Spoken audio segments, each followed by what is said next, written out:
అక్కడ తప్పకుండా తేడా అనేది ఉంటుంది. When we are drowned while singing or listening, మనం పాడుతున్నప్పుడైనా, వింటున్నప్పుడైనా దానిలో మునిగిపోతే, మనం ధ్యానంలో మునిగిపోయినప్పుడు ఇవి 2 విభిన్నమైన విషయాలు. ఒకటేమో ఒక బకెట్‌లో స్నానం చేసినట్లుగా అయితే, ఇంకొకటి సముద్రంలో ఈదులాడినట్లు. ధ్యానం అనేది సముద్రంలో ఈత కొట్టినట్లు.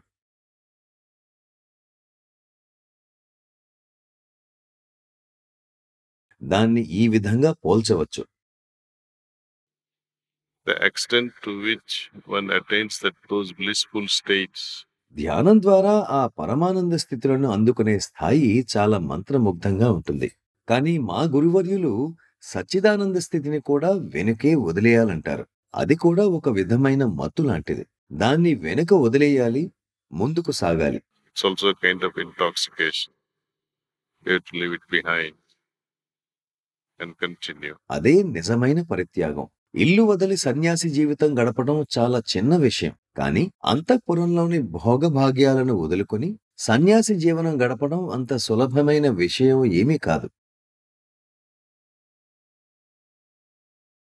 మీ ప్రస్థానంలో ముందుకు సాగిపోండి.